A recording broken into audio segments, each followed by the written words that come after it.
Hello dear friends, मैं पीके सिद्धांत स्वागत करता हूं आपका अपने channel CSIR and jam chemistry bye सिद्धांत पे। डियर फ्रेंड्स, हम लोगों ने जो NMR को स्टार्ट किया है, ठीक है, आज हम लोग NMR का सेकेंड लेक्चर लेके आए हैं। बहुत इंपॉर्टेंट होने वाली है आज की लेक्चर। देखिए, लेक्चर थोड़ी लंबी ज़रूर होती है, लेकिन आप इसको पूरा देखिए, ठीक है, अदरवाइज़ आप बहुत सारी चीज़ों को मिस कर देंगे, ठीक है। देखिए, मैं NMR को बहुत कायदे से पढ़ा रहा हूँ, बहुत ढंग से पढ़ा रहा हूँ। मैं इसके पीछे मैंने अपनी सारी शक्ति झोंक दी है, पूरा अपना एफिशिएंसी झोंक दिया है मैंने इसके पीछे। तो मैं आपसे भी उम्मीद करता हूँ कि आप इसको बहुत अच्छे से पढ़िए और आपको एक एक बात आपको बहुत अच्छे से समझ में आ जाएगी। कोई भी ऐसा टॉपिक, कोई भी ऐसी बात नहीं होगी जो आपको समझ में ना आए, ठीक है। चलिए, तो हम लोग एक बार देखते हैं कि भाई पिछले क्लास में हम लोगों ने क्या पढ़ा NMR में। तो देखिए, हम लोगों ने पढ़ा कि भाई आपके पास इलेक्ट्रॉन भी होते हैं और न्यूक्लियस भी होते हैं, ठीक है। इलेक्ट्रॉन जब घूमता है, अगर इलेक्ट्रॉन क्लॉकवाइज घूमे तो ऊपर साउथ, नीचे नॉर्थ होते हैं। लेकिन चूंकि इलेक्ट्रॉन क्या होता है, निगेटिव होता है, निगेटिवली चार्ज्ड, ठीक है। इसमें जो होता है, इसमें लेफ्ट थंब रूल फॉलो होता है, ठीक है। इसमें क्या होता है, लेफ्ट थंब फॉलो होता है कि जब आप इसमें क्या कीजिएगा, आप इसको ऐसे कीजिएगा। देखिए, अगर आप इस तरह घुमा रहे तो आपका जो नॉर्थ है वो क्या हो गया, नीचे हुआ। लेकिन जो न्यूक्लियस है, न्यूक्लियस तो क्या होता है, पॉजिटिव होता है। इसमें राइट हैंड थंब रूल होता है, मतलब इसमें अगर क्लॉकवाइज घूमे तो इसमें आपको लेफ्ट हैंड नहीं बल्कि राइट हैंड का यूज होगा। देखिए, इस तरह से। तो जब राइट हैंड होगा तो ऊपर आ जाएगा नॉर्थ और नीचे आ जाएगा क्या, आपको साउथ। देखिए, इस तरह से न्यूक्लियस है अगर, तो ये अभी डीजेनरेटेड फॉर्म में। देखिए, मैंने बताया आपको, एक बार दोबारा सुन लीजिए कि अगर इस तरह से न्यूक्लियस है तो ये तो न्यूक्लियस डीजेनरेटेड फॉर्म में है। डीजेनरेटेड का मतलब होता है कि वो कैसे भी रह सकता है, ऐसे रह जाए, ऐसे रह जाए, ठीक है, ऐसे रह जाए। तो ये सब तो डीजेनरेटेड न्यूक्लियस का फॉर्म हो गया, ठीक है। ये न्यूक्लियस है, ये न्यूक्लियस है, ये सब क्या हो गया, डीजेनरेटेड हो गए। लेकिन जैसे ही हम इनको क्या करते हैं, हम इनको दो इसके बीच लाते हैं। देखिए, ये नॉर्थ और ये साउथ। हम इस तरह से क्या करते हैं कि यहाँ पर हमने आपको मैग्नेट तैयार किया और मैग्नेट के बीच हमने इसको रख दिया। हम जैसे इसको रखते हैं तो गौर से देखिए होता क्या है, समझिए बात को, कि मान लीजिए अभी ये डीजेनरेटेड फॉर्म में है, ये ऊपर है नॉर्थ और ये है साउथ, ठीक है। अब आपको तो पता है ना कि साउथ क्या करेगा, साउथ रिपेल करेगा। देखिए, मैंने बताया आपको कि साउथ और साउथ में क्या होगा, रिपल्सन होगा। वहीं नॉर्थ और नॉर्थ में भी क्या होने लगेगा, रिपल्सन होने लगेगा। और थोड़ी ही देर में क्या हो जाएगा कि ये जो न्यूक्लियाई है ये घूम जाएगा। ये देखिए, ये साउथ, ये नॉर्थ और ये इस तरह से गोल घूम जाएगा, ठीक है। अब ये हो गया नॉर्थ और ये हो गया क्या, आपको साउथ। देखिए, ये ओरिएंटेशन नहीं बदला, बस ये क्या हो गया, ये जो डायरेक्शन था नॉर्थ जाके साउथ के पास पहुंच गया और जो साउथ था वो नॉर्थ के पास पहुंच गया। तो ये इसका रिलैक्स्ड फॉर्म में है। ये क्या हो गया इसका, ये इसका रिलैक्स्ड फॉर्म में है, ठीक है। यानी आप कह सकते हैं कि ये जो था आपका, ये जो आपका था क्या, डीजेनरेटेड फॉर्म था ये वाला। अगर गौर से देखिए, ये जो डीजेनरेटेड फॉर्म था इस तरह से, तो इसको स्टेबल, आप जैसे आप इसको मैग्नेट यूज करते हो तो ये स्टेबल फॉर्म में आ जाता है। यानी इस तरह से, ये देखिए, ये इस तरह से स्टेबल फॉर्म में आ जाता है। ये था नॉर्थ साउथ, लेकिन जैसे ही आप इसको मैग्नेट के बीच में लाते हो तो ये क्या होता है, स्टेबल फॉर्म में आ जाता है। लेकिन मैंने आपको ये भी सिखाया कि यहाँ पर इसको हम क्या करते हैं, IR टॉर्च यूज करते हैं। क्या देते हैं हम लोग इसको, IR टॉर्च। और IR टॉर्च हम लोग क्या करते हैं, इस पर IR रेडियो फ्रिक्वेंसी डालते हैं। जैसे ही रेडियो फ्रिक्वेंसी डालते हैं तो ये क्या होता है, ये घूमना चाहता है। देखिए, प्रॉब्लम ये है कि अगर मान लीजिए ये 300 जूल पे इसको घूमना है, सपोज कीजिए कि ये जो न्यूक्लियाई है इसको 300 जूल पे इसकी एनर्जी बढ़ के ये घूम जाएगा। तो उससे पहले आप 100 जूल दीजिए, 200 जूल दीजिए, 250 दीजिए, 350 दीजिए, ये नहीं घूमेगा। जैसे ही आपकी फ्रीक्वेंसी 300 के पास है, 300 जूल वाली एनर्जी पहुंचेगी, ये तुरंत क्या हो जाएगा, आपको पलट जाएगा। यानी कि ये जितना इसको मिलना है, जितनी फ्रीक्वेंसी उतनी फ्रीक्वेंसी जैसे ही आप देंगे ये पलट जाएगा सीधे, नॉर्थ साउथ, नॉर्थ साउथ। देखिए, देखिए तुरंत पलट गया, ये देखिए। लेकिन स्टेबल नहीं है ये, इसकी पोटेंशियल एनर्जी क्या हो गई, बहुत हाई हो गई। आप खुद भी समझ सकते हैं कि भाई नॉर्थ में रिपल्सन होगा, साउथ में रिपल्सन होगा, तो ये इसकी जो एनर्जी है वो काफ़ी क्या हो गई, बढ़ गई। ये देखिए इस तरह से, ये देखिए नॉर्थ एंड साउथ, ठीक है। तो ये बढ़ गया। अब होता क्या है यहाँ पर कि जैसे हम इसको IR टॉर्च देंगे, IR टॉर्च हम जैसे ही ऑन करेंगे, समझिए बात को, जैसे हम IR टॉर्च ऑन करेंगे तो ये न्यूक्लियाई स्टेबल फॉर्म से अनस्टेबल फॉर्म में जाने लगेगा।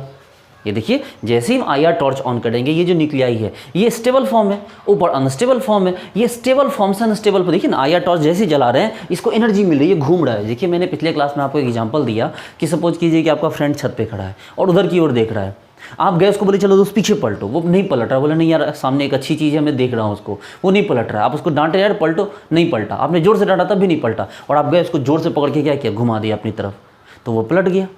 लेकिन वो ज़्यादा देर के लिए नहीं पलटेगा, कि जैसे ही आप वहाँ से हटोगे वो वापस से क्या हो जाएगा, आगे की तरफ घूम जाएगा। तो कहने का मतलब है कि आप हो गए IR टॉर्च, आपके प्रेजेंस में आपका फ्रेंड पलट के तो आपकी तरफ हो गया, लेकिन जैसे ही आपका इफेक्ट खत्म हुआ वो वापस से क्या हो गया, पहले की तरह हो गया। तो कहने का मतलब है कि जब आप IR टॉर्च देते हो, IR टॉर्च ऑन करते हो, तो ये ऊपर की तरफ जाता है, ठीक है, यानी पीक बनता है ये इस तरह से।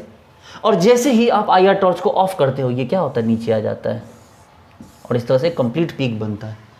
और इसी चीज़ को क्या करता है, जो कंप्यूटर होता है, जो मॉनिटर होता है, वो क्या करता है, उसको एडिट करके आपके सामने लेके आता है कि जब आप IR टॉर्च ऑन करते हो तो पीक बनता है, ठीक है, जब आप IR टॉर्च को ऑन करते हो तो पीक बनता है, लेकिन जैसे ही आप IR टॉर्च को ऑफ करते हो, पीक क्या होता है, पीक बंद हो जाता है आना, ठीक है। तो इसी को हम लोग क्या बोलते हैं, NMR स्पेक्ट्रम, ठीक है। यही क्या हो गया हमारा NMR स्पेक्ट्रम, या यही हमारा हो गया NMR स्पेक्ट्रोस्कोपी। चलिए, बहुत सारी चीज़ें पढ़नी है, पहले एक बार इसको नोट कर लीजिए। डियर स्टूडेंट्स, आज मैं आपके सामने एक बहुत बड़ा सीक्रेट रिवील करने जा रहा हूँ। शायद इस बात को सुन के आप जो है ना थोड़ा चौंक जाएंगे, आपको लगेगा अरे सर इतनी बड़ी बात और आज तक हमें पता नहीं थी। चलिए इस बात को रिपीट किया जाए एक क्वेश्चन से, कि जब इलेक्ट्रॉन के लिए जो स्पिन होता है उसका वैल्यू हाफ होता है, प्रोटॉन के लिए भी स्पिन का वैल्यू हाफ होता है, न्यूट्रॉन के लिए भी स्पिन का वैल्यू हाफ होता है, ठीक है। इलेक्ट्रॉन के लिए भी, प्रोटॉन के लिए और न्यूट्रॉन के लिए भी आपको इन सब का स्पिन क्या होता है, हाई होता है। आपको पता होना चाहिए इन सभी को हम लोग क्या कहते हैं, इन सभी को हम लोग कहते हैं फर्मियन। क्या कहते हैं इसको हम लोग, फर्मियंस, ठीक है। ये सभी क्या हो गया, फर्मियंस हो गया। और एक पार्टिकल होता है जिसको हम लोग बोजॉन पार्टिकल कहते हैं, जिसमें कि जैसे आपको ये आता है, जो लाइट का जो वेव होता है ना, क्या कहते हैं उसको, फोटोन। हाँ, फोटोन जो होता है वो बोजॉन की कैटेगरी में आता है। छोड़ो उस बात को। आप बोलोगे सर इलेक्ट्रॉन का भी स्पिन हाफ, प्रोटॉन का भी स्पिन हाफ, न्यूट्रॉन का भी स्पिन हाफ, तो सर आपने ऐसा क्यों बोला कि इलेक्ट्रॉन का जो मतलब जो न्यूक्लियस है उसका स्पिन हाफ नहीं होगा, या हाफ हो भी सकता है। आपने कहा कि सर वो जीरो भी हो सकता है, नॉन जीरो भी हो सकता है, आपने ऐसा क्यों बोला, ठीक है। आप बोलोगे सर एक बात बताओ सर, ठीक है, जो न्यूक्लियस है, न्यूक्लियस तो किससे मिलके बना है सर, वो तो आपको इससे बना है, प्रोटॉन और न्यूट्रॉन से। मैंने बोला बिल्कुल सही बात है, कि जो आपका न्यूक्लियस है, ये देखो, अगर ये न्यूक्लियस है, ये न्यूक्लियस है अगर, तो ये न्यूक्लियस बना किससे है, तो सर ये न्यूक्लियस बना है सर प्रोटॉन से और न्यूट्रॉन से। ये देखो सर, ये बना है प्रोटॉन से और न्यूट्रॉन से। चलो एक एक एग्जांपल ले लेते हैं, ये रहा प्रोटॉन और ये रहा न्यूट्रॉन, ठीक है। तो ये बना है प्रोटॉन और न्यूट्रॉन से, ठीक है। आपको पता है कि सर प्रोटॉन भी जो होता है, प्रोटॉन भी स्पिन करेगा, आपको पता है सर प्रोटॉन भी स्पिन करेगा, और सर पता होना चाहिए सर हमको भी कि न्यूट्रॉन भी स्पिन करता है, ठीक है। प्रोटॉन भी स्पिन करता है, न्यूट्रॉन भी स्पिन करता है। लेकिन सर एक बात बताइए, क्या प्रोटॉन पे चार्ज है, ठीक है, प्रोटॉन पे चार्ज है, प्रोटॉन पे आपको पता है कि किसी भी चार्ज पार्टिकल को जब गोल गोल घुमाते हैं तो वो बिहेव करता है एक मैग्नेट की तरह, है कि नहीं, पता है ना आपको, कि किसी भी चार्ज पार्टिकल को गोल गोल घुमाएंगे तो वो किसी तरह बिहेव करेगा, मैग्नेट की तरह। तभी तो न्यूक्लियस को गोल गोल घुमाने पर न्यूक्लियस एक मैग्नेट की तरह बिहेव करता है, ऊपर नॉर्थ आता है, नीचे साउथ आता है। आप बोलोगे ठीक है सर, न्यूक्लियस के अंदर प्रोटॉन है सर, प्रोटॉन पॉजिटिव चार्ज है, पॉजिटिव को गोल गोल घुमाओगे सर तो थंब इंप्रेशन रूल लगेगा, तो सर वहाँ पर प्लस हाफ बनेगा, मतलब जो है ऊपर नॉर्थ नीचे साउथ, तो ये सर आपको एक मैग्नेट की तरह बिहेव करे। मेरी बात को गौर से सुनो, क्या बोला मैंने, कि प्रोटॉन पॉजिटिव है, जब वो गोल गोल घूमेगा तो उसमें राइट थंब इंप्रेशन रूल लगेगा और वो एक मैग्नेट की तरह बिहेव करेगा। लेकिन न्यूट्रॉन का क्या किया जाए, न्यूट्रॉन तो न्यूट्रल है। अगर न्यूट्रॉन न्यूट्रल है तो फिर वो उसके गोल घूमने से भी क्या फ़र्क पड़ता है, उसके गोल घूमने से क्या फ़र्क पड़ता है, सोचो। तो न्यूट्रॉन आपको न्यूट्रल दिखता है, असल में समझना पड़ेगा इस बात को कि न्यूट्रॉन न्यूट्रल क्यों है। देखिए बच्चे लोग, जब हम लोग छोटे छोटे बच्चे थे ना, तो छोटे छोटे बच्चों के तौर पे हम लोग पढ़ते थे कि जो है एटम इंडिविजुअल होता है, तो हमने फिर पढ़ा नहीं भाई ऐसा नहीं है, एटम के अंदर भी छोटे छोटे पार्ट होते हैं। कौन कौन भाई, इलेक्ट्रॉन है, प्रोटॉन है, न्यूट्रॉन है। फिर हमारी खोज जाके ठहर गई कि नहीं भाई प्रोटॉन न्यूट्रॉन सबसे इंडिविजुअल पार्टिकल होता है, सबसे छोटा पार्टिकल होता है। लेकिन ऐसा नहीं है, प्रोटॉन और न्यूट्रॉन भी किसी चीज़ से मिलकर बने होते हैं, जिसको हम लोग बोलते हैं क्या, क्वार्क्स। क्या बोलते हैं हम लोग, इसको बोलते हैं हम लोग क्वार्क्स। अब क्वार्क्स जो होते हैं, क्वार्क्स टोटल 6 टाइप के होते हैं। क्वार्क्स कितने टाइप के होते हैं, 6 टाइप के, जिसमें हमें मेनली 2 टाइप पढ़ना है, अप एंड डाउन। हम बाकी की बात करेंगे, हमारे पास जो क्वार्क्स हैं वो मेनली क्या हो गए, हमारे पास 6 टाइप के हैं, जिसमें हमें क्या पढ़ना है, जो हमें है मेनली पढ़ना अप एंड डाउन। अगर इस न्यूक्लियस को थोड़ा सा और जूम कीजिए, थोड़ा सा समझने की कोशिश कीजिए, तो आपको दिखेगा कि सर इसके अंदर प्रोटॉन है और इसके अंदर क्या है, न्यूट्रॉन है। अब जो मान लीजिए प्रोटॉन है, अब जो मान लीजिए न्यूट्रॉन है, ये जो प्रोटॉन है ये बना हुआ है 3 क्वार्क्स मिला के, और ये जो न्यूट्रॉन है ये भी बना है 3 क्वार्क्स मिला के। समझिए बात को, ये प्रोटॉन और ये न्यूट्रॉन ये दोनों ही बने हुए हैं 3 क्वार्क्स को मिला के, मतलब इन दोनों को मिला के प्रोटॉन न्यूट्रॉन मिला के 6 क्वार्क्स। ये मतलब 6 टाइप नहीं है, इन दोनों में तो अप एंड डाउन भरा हुआ, बाकी 4 टाइप तो बचे हुए हैं। 4 टाइप और हैं, लेफ्ट टॉप है, बॉटम है, स्ट्रेंज है, और भी होते हैं। हम इसके पीछे टाइप के पीछे नहीं जाएंगे, हमारे पास 2 टाइप है, अप एंड डाउन, ठीक है। तो भैया ये जो प्रोटॉन हुआ, ये प्रोटॉन क्या होता है, अप अप डाउन और डाउन डाउन अप, इससे मिलके बना हुआ है। गौर से समझिए बात को कि जो हमारा प्रोटॉन है वो 2 अप क्वार्ट्स और 1 डाउन क्वार्ट्स को मिला के बना हुआ है, जबकि जो न्यूट्रॉन है वो 2 डाउन क्वार्ट्स और 1 अप क्वार्ट्स को मिलाकर बना हुआ है। अप क्वार्ट जो होता है, अप क्वार्ट, इसको भी ध्यान रखिए कि अप क्वार्ट का जो चार्ज होता है वो +2/3 इलेक्ट्रॉन के बराबर होता है, जबकि डाउन क्वार्ट का जो चार्ज होता है वो -1/3 इलेक्ट्रॉन के बराबर होता है। समझिए इस बात, याद रखिए कि जो अप क्वार्ट है उसका चार्ज कितना होता है, +2/3, और जो डाउन क्वार्ट से कितना होता है, -1/3। तो इसका मतलब ये है कि अगर हम बात करें इसकी, गौर से देखिए, तो यहाँ पर आपको प्रोटॉन जो है, ये रहा आपका प्रोटॉन, जहाँ 2 अप क्वार्ट है, 1 डाउन क्वार्ट है, देखिए 2 अप और 1 डाउन क्वार्ट। और न्यूट्रॉन कैसा है, तो 2 डाउन क्वार्ट है और 1 अप क्वार्ट है, देखिए D फॉर डाउन और U फॉर अप। तो इसमें क्या हो गया, अप क्वार्ट का वैल्यू +2/3, गौर से देखिए +2/3 और 1 डाउन है तो -1/3। अब जरा चेक कीजिए तो कितने हो गए, 3 2 2 4 -1 तो 3, यानी इसका चार्ज कितना हो गया, प्रोटॉन का चार्ज तो +1 आ गया। देखिए प्रोटॉन का चार्ज क्या हो गया, +1। और आपसे कोई पूछे कि भैया बताओ प्रोटॉन का चार्ज +1 क्यों होता है, तो आप उसको ये क्वार्ट्स का कॉन्सेप्ट बताना, 11 12 वाला बात मत करना, ठीक है, कि रिलेटिव चार्ज होता है, बच्चों वाली बात। चलो न्यूट्रॉन पे आ जाए। न्यूट्रॉन कोई पूछे कि न्यूट्रल क्यों है न्यूट्रल, क्योंकि इसमें 2 डाउन क्वार्ट्स है, मतलब 1/3 -1/3 और 1 अप है तो +2/3। जरा कैलकुलेट देखो तो 3 2 2 खत्म हो गया, 0, तो कट के कितना हो गया आपको, 0।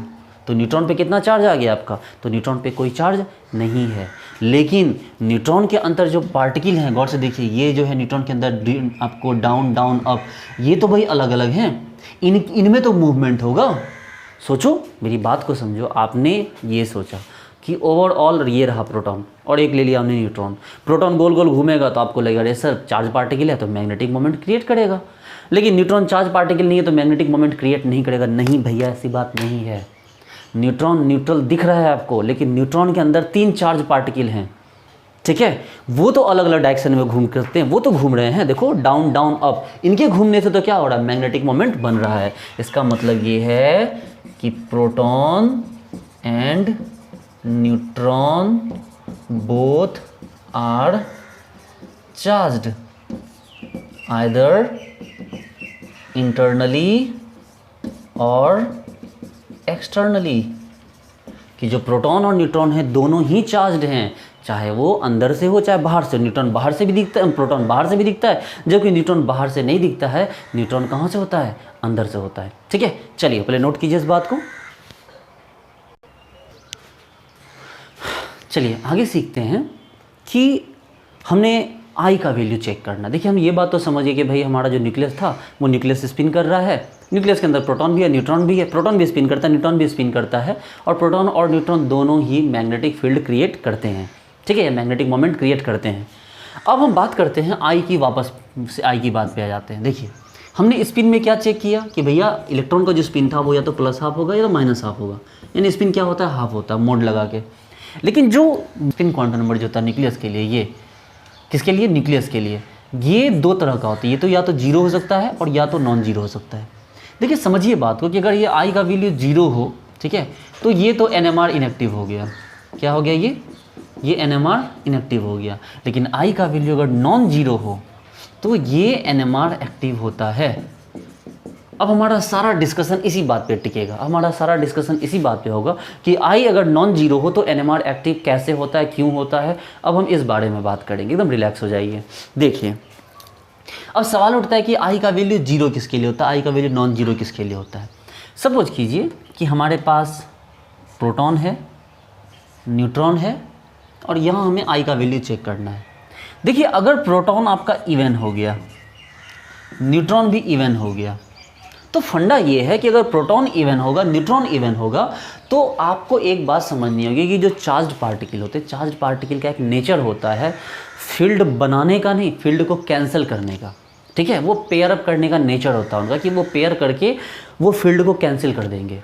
ठीक है, अगर सोचो इस दुनिया में किसी पार्टी में जाओ, ठीक है, किसी पार्टी में अगर मान लो 100 लड़के पहुँचे और 100 लड़कियाँ पहुँची होंगी, तो डैम श्योर है कि पार्टी ख़त्म होने तक तो लोगों की सेटिंग हो जाएगी, कुछ लोगों की। ठीक है, क्योंकि वो नेचर है उनका पेयर अप करने का। ठीक है, आजकल के तो ऐसे ऐसे महान बच्चे आते हैं कि वो जहाँ जाते हैं उनको मतलब बस में, ट्रेन में, मेट्रो में, हर जगह कहीं ना कहीं पेयर अप करते रहते हैं। तो खैर अपना अपना नेचर है। तो कहने का मतलब ये है कि अगर कोई प्रोटॉन है, कोई न्यूट्रॉन है, तो वो आपस में ही पेयर कर लेगा। अगर मान लीजिए प्रोटॉन है, ठीक है, 6 प्रोटॉन होगा तो वो आपस में पेयर कर लेगा। 6 न्यूट्रॉन है, वो आप देखिए इलेक्ट्रॉन टाइप का मैं सिंबल आपको भले दिखा रहा हूँ, सिंबल इस तरह नहीं दिखाना है। वो आपको क्या किए, वो आपस में पेयर अप कर ली। मतलब कि प्रोटॉन अगर है तो वो आपस में पेयर अप कर लेंगे और पेयर अप करके क्या कर देंगे, एक दूसरे के फील्ड को कैंसिल कर देंगे। न्यूट्रॉन है तो वो भी क्या करेंगे, पेयर अप कर लेंगे और एक दूसरे को क्या कर देंगे, कैंसिल कर देंगे। देखिए वो एक दूसरे को कैंसिल कर देंगे। और अगर वो कैंसिल कर देंगे तो स्पिन का क्या हुआ, स्पिन तो बचा ही नहीं भैया, इसकी स्पिन भी खत्म, जीरो, इसकी भी स्पिन जीरो। अरे भाई मेरे, हाफ हाफ प्लस करके जोड़ो, माइनस माइनस हाफ करके भी जोड़ दो, जीरो। इसमें भी प्लस हाफ रखो, माइनस हाफ रखो, क्या आया, जीरो। इसका मतलब कि यहाँ आई का वैल्यू क्या आ गया, जीरो। देखिए अगर ये प्रोटॉन भी इवन, न्यूट्रॉन भी इवन, तो आई का वैल्यू क्या हो गया, जीरो। और जो एनएमआर है आपका वो क्या हो गया, आपका इनएक्टिव हो गया। चलिए अच्छा, प्रोटॉन अगर इवन लेते हैं और न्यूट्रॉन ऑड ले लेते हैं, ठीक है, प्रोटॉन इवन ले लेते हैं, न्यूट्रॉन ऑड ले लेते हैं। अच्छा काम करते हैं, इसका पहले एग्जांपल जरा देख लेते हैं। देखिए ऐसा कोई एग्जांपल उठाइए जिसमें कि प्रोटॉन और न्यूट्रॉन दोनों ही क्या हो, आपको इवन हो। जैसे कार्बन 612, देखिए प्रोटॉन कितने हैं, 6, न्यूट्रॉन भी कितने हैं, 6। देखो प्रोटॉन 6, न्यूट्रॉन 6। देखो जैसे ऑक्सीजन 816, देखो तो प्रोटॉन 6, आपको सॉरी प्रोटॉन 8, न्यूट्रॉन भी 8। ठीक है, और जैसे देख सकते हैं आप, जैसे देखते हैं आपको सल्फर, ठीक है, सल्फर क्या हो गया आपको 1632। देखिए तो प्रोटॉन कितने हो गए 16, न्यूट्रॉन भी कितने हो गए 16। अरे भैया जरूरी नहीं कि ये आपस में इक्वल ही हो। ठीक है, और भी एग्जांपल देखे से आ सकते हैं। ठीक है, इसमें जैसे कि आपको ये हो गए,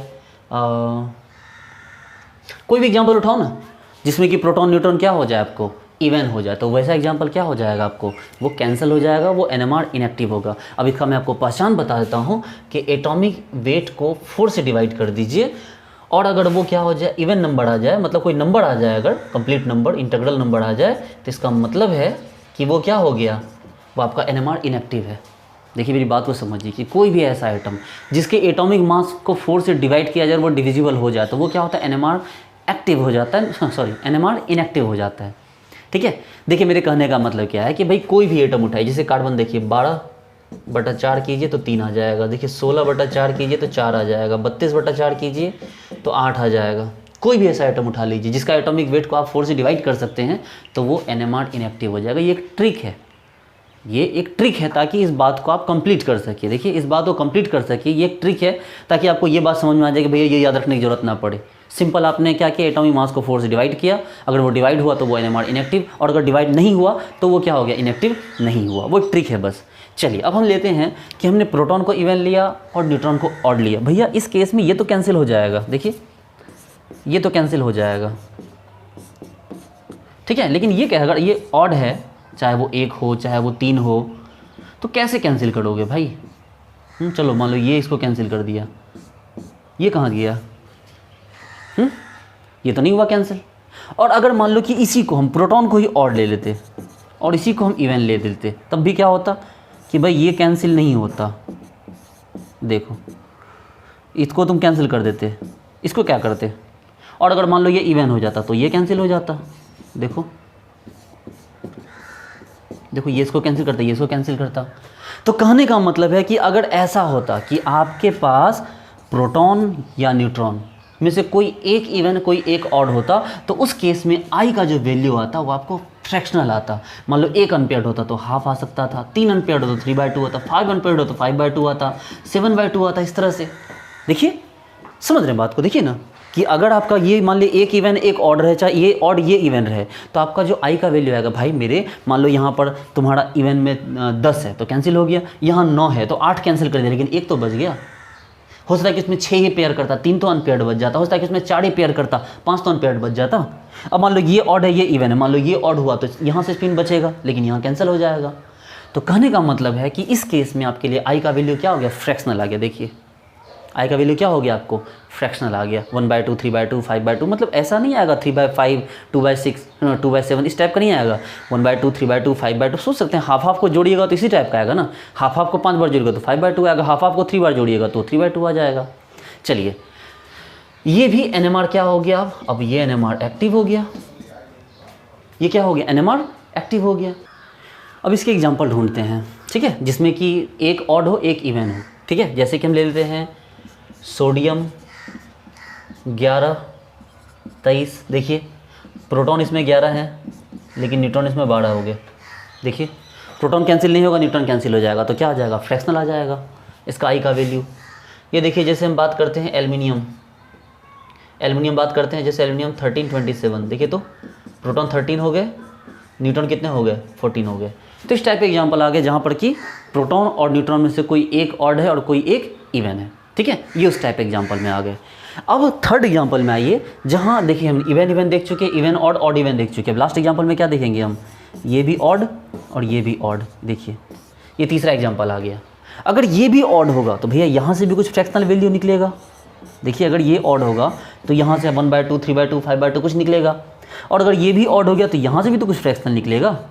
देखिए यहाँ से भी कुछ फ्रैक्शनल निकलेगा, यहाँ से 1/2 निकला, 5/2 निकला, 3/2 निकला, यहाँ भी 1/2, 3/2, 5/2 कुछ तो निकलेगा। और जब वापस में जुड़ेगा तो क्या बनेगा, होल नंबर बन जाएगा, मतलब 1, 2, 3, 4, 5। नहीं समझे, सपोज करो यहाँ से निकला 1/2, दूसरा जगह निकला 3/2, तो जोड़ो तो कितना हुआ, तो जोड़ोगे सर 2 हो जाएगा। अगर एक जगह से निकला 3/2, दूसरी जगह से निकला 5/2, तो कितना हो गया, जोड़ो तो कितना हो गया, तो ये हो गया आपको कितना, 4 हो गया। तो कहने का मतलब ये है कि अगर ऑड रहे तो उसको जोड़ के क्या आ जाएगा, आपका इवन आ जाएगा। NMR एक्टिव फिर भी रहेगा, NMR ये फिर भी एक्टिव रहेगा। जैसे कि एग्जांपल देख सकते हैं हम, देखिए जैसे एग्जांपल देख सकते हैं नाइट्रोजन 7, 14। देखो प्रोटॉन भी 7 है और न्यूट्रॉन भी 7 है। देखिए इस टाइप का एग्जांपल भी आ जाएगा, है कि नहीं। तो कहने का मतलब आपके पास 3 ऑप्शन आए, प्रोटॉन न्यूट्रॉन अगर आपको क्या हो, दोनों इवन हो, आई का value 0, NMR inactive. Proton neutron में से कोई एक ऑड हो कोई एक इवन हो, तो क्या होगा, तब वो एक्टिव होगा, आई का वैल्यू फ्रैक्शनल आएगा। और अगर न्यूट्रॉन प्रोटॉन दोनों ही क्या हो जाए, ऑड हो जाए, तो क्या हो जाएगा, उस केस में जो आई का वैल्यू आएगा वो कंप्लीट आएगा, और जो वो क्या हो जाएगा, एक्टिव होगा, जैसे एग्जांपल नाइट्रोजन हो गया। चलिए पहले नोट कीजिए इसको। चलिए तो इसका मतलब ये है कि आपका जो हाइड्रोजन है, हाइड्रोजन 11, हाइड्रोजन 12, हाइड्रोजन 13, यानी कि हाइड्रोजन, ड्यूट्रियम एंड ट्रिटियम, ये तीनों ही NMR एक्टिव है। क्यों भाई, देखो प्रोटॉन क्या है, ऑड है, इन सब में प्रोटॉन क्या है, ऑड है। प्रोटॉन क्या हो गया, ऑड हो गया। देखो अब ऊपर ऑड रहे चाहे इवन रहे क्या फ़र्क पड़ता है, दोनों ही इवन होता तभी ना क्या होता है, NMR इनएक्टिव होता है। देखो यहाँ प्रोटॉन ऑड है, इट डोंट बी ऑड है। देखो ये क्या हो गया, तीसरा वाला केस, प्रोटॉन ऑड है, न्यूट्रॉन इवन है। देखो कौन सा हो गया, दूसरा वाला केस, प्रोटॉन ऑड है, न्यूट्रॉन भी ऑड है। फिर से देखो कौन सा हो गया, ये तीसरा केस। यानी यहाँ पर आपको हाइड्रोजन 1, हाइड्रोजन 2, हाइड्रोजन 3, ये तीनों जो आइसोटोप हैं ये क्या हो गए, आपको NMR एक्टिव होते हैं। इसलिए हम लोग इसको पढ़ते हैं H1 NMR। हम लोग हालांकि H1 NMR ही पढ़ते हैं, या ऐसे हम लोग बोलते हैं PMR। H1 NMR मतलब हाइड्रोजन न्यूक्लियर मैग्नेटिक रेजोनेंस या प्रोटॉन मैग्नेटिक रेजोनेंस, एक ही बात है। देखिए H1 NMR बोलिए चाहे PMR बोलिए, ठीक है, प्रोटॉन मैग्नेटिक रेजोनेंस। अच्छा कार्बन है, जैसे कार्बन 612, बोलो नहीं सर ये तो इनएक्टिव हो जाएगा सर, NMR इनएक्टिव। क्यों सर, क्योंकि इसमें देखिए सर प्रोटॉन भी आपका 6 है यानी कि इवन हो गया, और न्यूट्रॉन भी जो आपको क्या है 6 है वो भी सर इवन हो गया, तो सवाल नहीं उठता है सर, ये इनएक्टिव है। ये जो C12 16 है ये क्या हो गया, NMR इनएक्टिव है। लेकिन इसी का जो आइसोटोप है कौन, 613 C13, गौर से देखिए ये क्या हो गया, प्रोटॉन इसमें 6 हो गए यानी कि इवन, लेकिन जो आपको न्यूट्रॉन हो गया वो क्या हो गया आपको, तो न्यूट्रॉन आपका 4 3 7 7 हो गया यानी कि ऑड हो गया। तो ये सर NMR एक्टिव होगा। हालांकि इसका अमाउंट बहुत कम प्रेजेंट होता है, लेकिन उसके बावजूद कोई बात नहीं, ये 100 अगर आपके पास रहेगा तो ये उसमें 0 पॉइंट समथिंग 0.1 के आसपास समथिंग रहेगा कार्बन 13। तो ये जो क्या हो गया, ये भी क्या हो गया, NMR एक्टिव हो गया। अब हम लोग एक बहुत ही इंपॉर्टेंट चीज़ देखने वाले जा रहे हैं, जिसका हम लोगों को सीधे सीधे आपको मॉलिक्यूलर स्पेक्ट्रोस्कोपी में भी यूज़ आने वाला है। आप यहाँ तक आए हैं, अब आप बिल्कुल रिलैक्स हो जाए, एकदम आराम से बैठ जाइए और बहुत ही इंपॉर्टेंट पार्ट को समझने का टाइम आ गया है। ठीक है, एकदम रिलैक्स हो जाइए।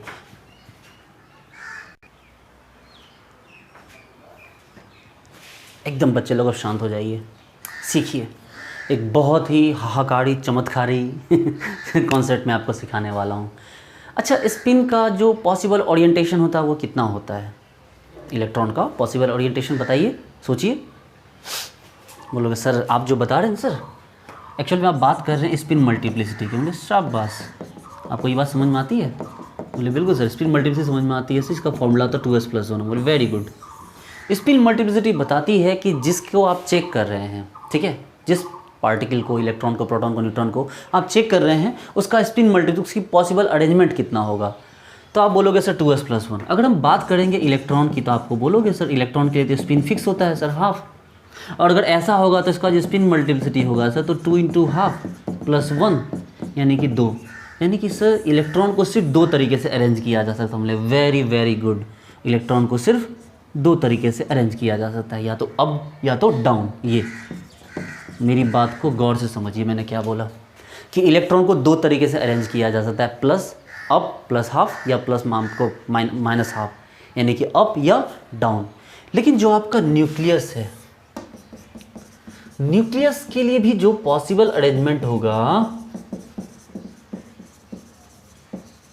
वो भी तो स्पिन मल्टीप्लिसिटी डिसाइड करेगा ना भाई मेरे। उसको भी कौन डिसाइड करेगा? उसको भी तो स्पिन मल्टीप्लिसिटी डिसाइड करेगा। लेकिन जहां इलेक्ट्रॉन के लिए स्पिन होता है s, वहां पर न्यूक्लियस के लिए स्पिन क्या होता है i। तो इसका मतलब स्पिन मल्टीप्लिसिटी का फॉर्मूला क्या होगा? 2i+1। यही होगा ना। एकदम कान को खोल के अच्छे से अपनी दवा डाल के साफ कर लीजिए। न्यूक्लियस के लिए स्पिन मल्टीप्लिसिटी कितना होगा? 2i+। अरे भैया i न्यूक्लियस के लिए है, इलेक्ट्रॉन के लिए क्या होता है? स्पिन होता है। तो 2i+1। ठीक है, आपको इतना पता है कि सर i का वैल्यू फिक्स नहीं हो सकता है सर। ठीक है, जरूरी नहीं कि i का वैल्यू ½ हो, i का वैल्यू 3/2 भी हो सकता है, 1/2 भी हो सकता है, 0 भी हो सकता है, आपको 1 2 3 4 भी हो सकता है, तो कुछ भी हो सकता है सर। लेकिन हमें ये पता चल गया सर आपके थ्रू कि जो पॉसिबल अरेंजमेंट है कि कितने टाइप से न्यूक्लियस अरेंज हो सकता है, कितने टाइप से वो प्लेस किया जा सकता है, वो कहलाता है स्पिन मल्टीप्लिसिटी से डिसाइड होता है। यानी कि 2i+1 यहाँ से डिसाइड होता है कि इलेक्ट्रॉन नहीं बल्कि न्यूक्लियस को कितने तरीके से रखा जा सकता है। अब सपोज कीजिए कि आपका जो i का वैल्यू होगा अगर 0 होगा तो आपके पास जो स्पिन मल्टीप्लिसिटी क्या हो जाएगा? आपको अगर i का वैल्यू 0, आपको i वैल्यू 0 मतलब NMR ऑलरेडी इनएक्टिव। तो NMR इनएक्टिव होगा, उसके लिए क्या होगा? तो 2 × 0+1 यानी कि उसको रखने का सिर्फ एक तरीका है। कैसे? डीजेनरेटेड फॉर्म में। ये देखिए, कोई मतलब नहीं है उसको। देखिए, अगर i का वैल्यू ½ हो गया, अगर i का वैल्यू ½ हो गया तो भैया ये NMR एक्टिव है, NMR एक्टिव है। तो 2 × ½ + 1 यानी कि क्या हो गया आपको? 2। यानी इसको रखने का तरीका भी 2 तरीके से। कौन कौन? तो एक ऐसे रखा जाएगा और एक ऐसे रखा जाएगा। परेशान मत होइए, बता रहा हूँ मैं। अगर i का वैल्यू क्या हो गया आपको? 1 हो गया तो 2 × 1 + 1 = 3। तो इलेक्ट्रॉन कैसे रखा जाएगा? ऐसे रखा जाएगा, ऐसे रखा जाएगा और कैसे रखा जाएगा? इलेक्ट्रॉन को ऐसे रखा जाएगा। परेशान मत होइए, बता रहा हूँ मैं आपको, ठीक है? परेशान मत होइए आप, बिल्कुल कॉन्सेप्ट को समझिए क्या बता रहा हूँ मैं। चलिए थोड़ा बेसिक लेवल पे चलते हैं, जहाँ मैं आपको बताऊँ कि इलेक्ट्रॉन, प्रोटॉन एंड आई का छोड़ो, इतना जगह नहीं लेंगे हम लोग। न्यूट्रॉन, प्रोटॉन, ये आई का वैल्यू, ठीक है? और हम उसका ग्राफ देखेंगे। अब हम एक काम करते हैं, न्यूट्रॉन को लेते हैं इवन, ठीक है, इसको भी लेते हैं इवन। तो ऑब्वियस सी बात है, आई का वैल्यू क्या आ जाएगा? 0 आ जाएगा। आई का वैल्यू 0 हुआ तो इसका जो स्पिन मल्टीप्लिसिटी होगा, स्पिन मल्टीप्लिसिटी मतलब कि 2i+1, तो 2 × 0+1 मतलब 1, तो स्पिन मल्टीप्लिसिटी 0 आएगा। इसका मतलब है कि इसमें जो न्यूक्लियस है उसको सिर्फ एक तरीके से रखा जा सकता है, ऐसे कैसे भी रखिए, वो डीजेनरेटेड फॉर्म में उस पर किसी का कोई असर नहीं हो सकता, वो एनएमआर इनएक्टिव है। उसको आप सैंपल को कहाँ की कहाँ भी डालिए एनएमआर मशीन में, उस पर कोई भी फ़र्क नहीं पड़ेगा, ठीक है। यानी कि इसको हम ऐसे दिखा सकते हैं कि देखिए सर ये ऐसे है, कोई फ़र्क नहीं पड़ रहा है इस पर, ये बिल्कुल किसी डायरेक्शन में नहीं है, नॉन डायरेक्शनल है। या इसको हम ऐसे भी दिखा सकते हैं कि सर देखिए हम इसको स्प्लिट करना चाहें तो भी स्प्लिट नहीं कर सकते सर, ये जीरो फॉर्मेट में रह जाएगा। समझिए, पूरा देखिएगा फिर आपको समझ में आएगी बात। चलिए अब एक काम करते हैं, हम इसको लेते हैं ऑड, इसको लेते हैं इवन। तो आपको पता है ऑड इवन लेंगे तो क्या होगा, हाफ आ सकता है, 3/2 आ सकता है ना, 1/2 भी आ सकता है, 3/2 भी आ सकता है, भाई चेक करके देख सकते हैं आप, ठीक है। अगर ऐसा होगा तो इसका स्पिन मल्टीप्लिसिटी क्या हो जाएगा, अगर हाफ आ गया, देखो ना आई का वैल्यू अगर हाफ, मतलब ठीक है भैया 1/2 भी हो सकता है, 3/2 भी हो सकता है, अलग अलग केस है, ठीक है। तो 1/2 अगर आएगा तो स्पिन मल्टीप्लिसिटी क्या आ जाएगा, 2 × हाफ प्लस 1, तो 2 × half plus 1 is equal to क्या हो गया 2। 3/2 रखेंगे तो 2 × 3/2 प्लस 1 तो क्या हो गया 4।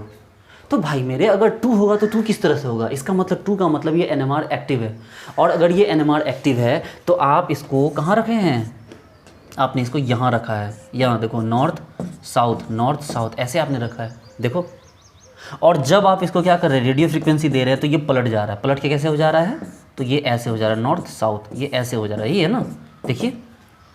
इसका मतलब ये है कि इसमें जो दो टाइप का अरेंजमेंट है वो कैसे कैसे होगा, तो वो ऐसे ऐसे होगा, देखो ऐसे और ऐसे, देखो ये दो तरह से हो सकता है। इसका मतलब है कि इसको हम कैसे दिखाएंगे, तो इसको हम दिखाएंगे ऐसे, दो तरीके से, देखो ये देखो ऐसे दिखा सकते हैं इसको हम, ठीक है। देखो एक उधर है और एक इधर है। इसको अगर हमको ब्रेक करके दिखाना तो कैसे दिखाएंगे भाई, इसको एमओटी के थ्रू कैसे ब्रेक करेंगे, तो भाई एक हो गया लोअर लेवल पे और एक कहाँ चला गया, हायर लेवल पे, देखिए। अच्छा, अगर ऑड इवन का कॉम्बिनेशन से आई का वैल्यू 3/2 हुआ हो तो आपको पता है कि जो स्पिन मल्टीप्लिसिटी कितना आ गया, 4 आ गया, मतलब 4 पॉसिबिलिटी है। 4 पॉसिबिलिटी का मतलब क्या हो गया, 4 पॉसिबिलिटी का मतलब ये हो गया कि एक तो ऐसे रहेगा, दूसरा बिल्कुल ऐसे रहेगा। लेकिन इसका मतलब ये है कि जब आप इसको रेडियो फ्रीक्वेंसी दे रहे हैं तो ये पलटा भी, पलट के ये यहाँ आ गया, और एनर्जी पड़ा यहाँ पहुँच गया, और एनर्जी पड़ा ये घूम गया। नहीं समझ रहे बात को, कि मतलब जब हम इसको रेडियो फ्रीक्वेंसी दे रहे हैं, IR जो दे रहे हैं इसको हम, इंफ्रारेड जो इसको दे रहे हैं, तो ये पहले यहाँ था, इसको जब हमने इंफ्रारेड दिया तो ये घूम के यहाँ आ गया एक झटके में, और दिया तो फिर यहाँ आ गया, और फिर दिया तो यहाँ आ गया। मतलब कि इसमें 4 टाइप का पॉसिबिलिटी है, मतलब ऐसे देखो 4 पॉसिबिलिटी कौन कौन है। एक तो ये रहेगा भाई जो बिल्कुल स्टेबल है, दूसरा वो रहेगा जो बिल्कुल घूम गया हो ऐसे, और उसके बीच में कौन आ गया, देखो बीच में ऐसे आएंगे जो ऐसे घुमा है, और एक ऐसे, देखो ना ऐसे ही तो होगा ना, देखो ऐसे ऐसे ऐसे और फिर ऐसे, तो यही तो हो गया पॉसिबल अरेंजमेंट। इस पॉसिबल अरेंजमेंट को हम यहाँ कैसे दिखाएंगे भाई, समझो बात को। पॉसिबल अरेंजमेंट को हम यहाँ कैसे दिखाएंगे, देखो देखो ये बिल्कुल एकदम बिल्कुल लोअर लेवल पे था, एकदम ऐसे, उससे एनर्जी बढ़ा तो ऐसे आ गया, और थोड़ा एनर्जी बढ़ा तो ऐसे आ गया, और थोड़ा एनर्जी बढ़ा तो ऐसे आ गया, देखिए, ठीक है। चलिए और आगे देखते हैं। आपको समझ में नहीं आ रहा है क्या ये बात, समझिए ना, पूरा समझिए, फिर आपको बहुत अच्छे समझ में आ जाएगा। देखिए अगर हम क्या करते हैं, हम इसको ले लेते हैं कि क्या, इसको ले लेते हैं ऑड, इसको भी ले लेते हैं ऑड। तो ऑड लेंगे तो हो सकता है कि ये 1 हो सकता है कि ये 2 हो, है ना, ऐसा भी तो होता है कि ये 1 हो जाए, ये 2 हो जाए। अगर ये 1 हो जाए तो क्या हो जाएगा, तो 2 × 1 + 1 = क्या हो गया 3।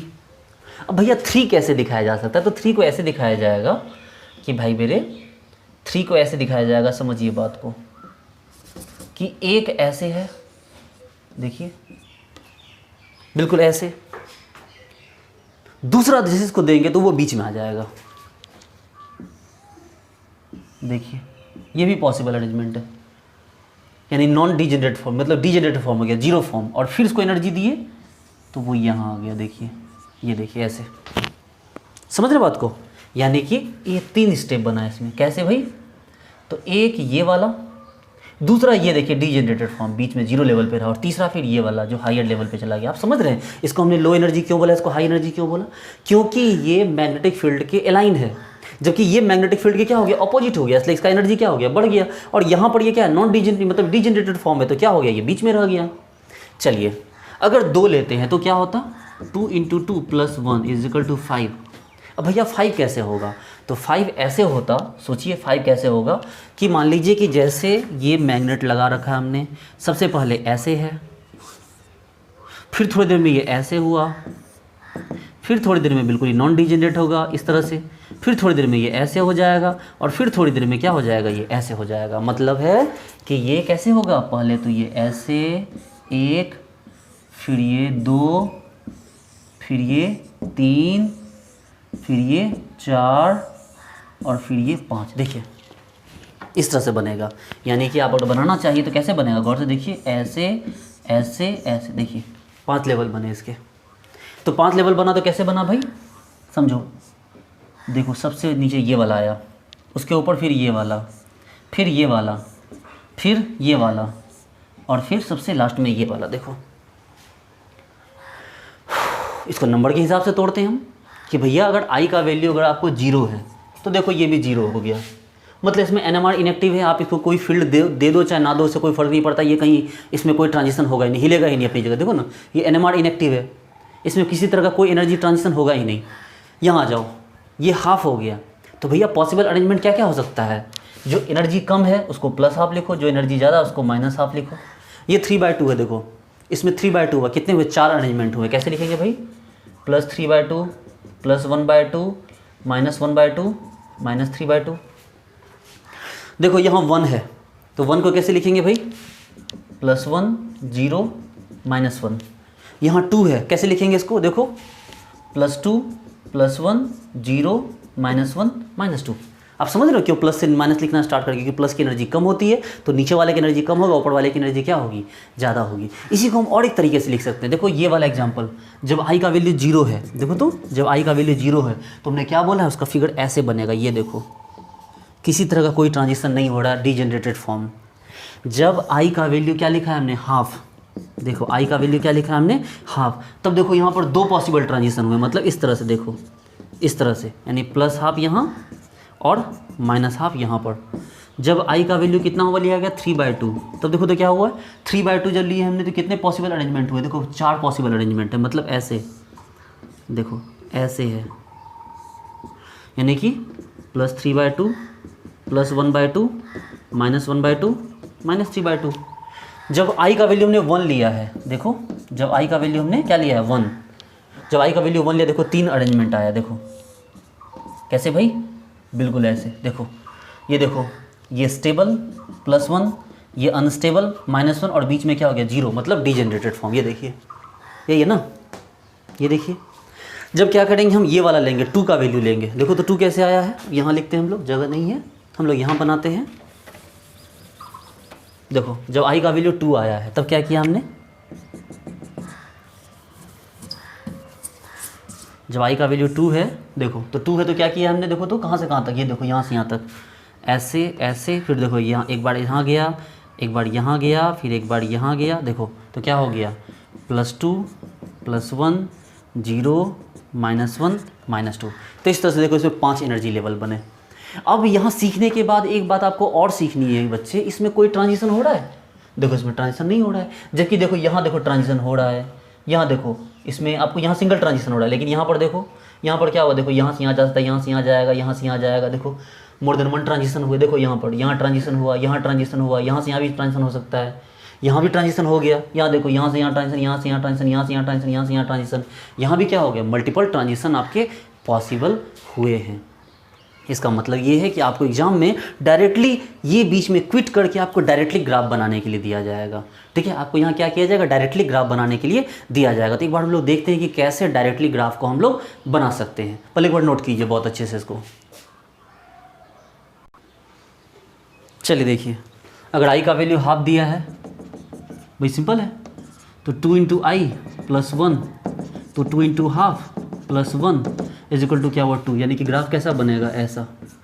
ये कौन हो गया, +½ -½ अगर i का वैल्यू 1 दिया हुआ है तो क्या हो गया, 2 × 1 + 1 = 3।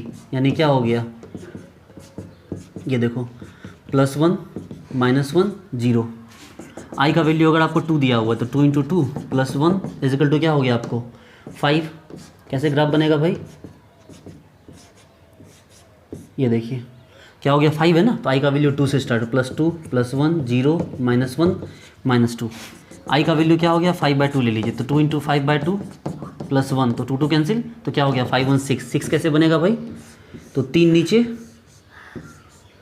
3 ऊपर, 0 लेवल कोई नहीं आएगा, यानी कि देखो +5/2 +3/2 +1/2 -1/2 -3/2 -5/2। देखिए अगर आई का वैल्यू आपको क्या ले लिया आपने 3 ले लिया, तो क्या हो गया 2i × 3 + 1 कितने हो गए 7 हो गए। तो कैसे बनाओगे भाई 7 का ग्राफ कैसे बनेगा, ये देखो 1 2 3 4 5 6 और 7, ये देखो सेट करो 3 है तो +3 +2 +1 0 -1 -2 -3। देखिए सब मल्टीपल ट्रांजिशन हो रहा है। अगर आपको इसका दूसरा वाला ग्राफ बना के ऐसे दे देते, देखना गौर से, देखो इसका ऐसे ग्राफ बनेगा, देखो तो ये +½ और ये क्या हो गया सॉरी ये +½ ये -½ इसमें बनाना है। कैसे बनाओगे भाई, देखो ऐसे प्लस आपको +1 -1 0 इसको बनाओ। कैसे बनाओगे इसको, ये देखो +2 +1 0 -1 -2 इसको बनाओ। कैसे बनाओगे इसको, देखो यहाँ ऐसे यहाँ ऐसे, फिर यहाँ देखो फिर क्या हो गया यहाँ ऐसे यहाँ ऐसे, बीच में कोई नहीं होगा। देखो +5/2 +3/2 +1/2 -1/2 -3/2 -5/2 इसको बनाओ ये वाला। कैसे बनाओगे भाई, देखो इसमें कितने हो गए टोटल 6 6 3 3 6 7 हो गए।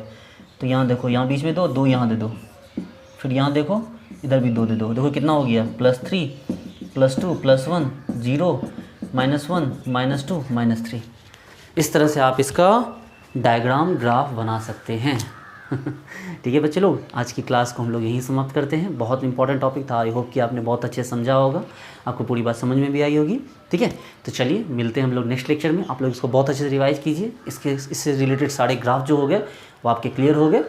उम्मीद करता हूँ कि आपको सारी बात समझ में आई होगी। आप मेरे टेलीग्राम पे जुड़िए, वहाँ पर आपको केमिस्ट्री बाय सिद्धांत सर्च कीजिए, आपको सारे नोट्स असाइनमेंट मटेरियल वहाँ मिल जाएंगे।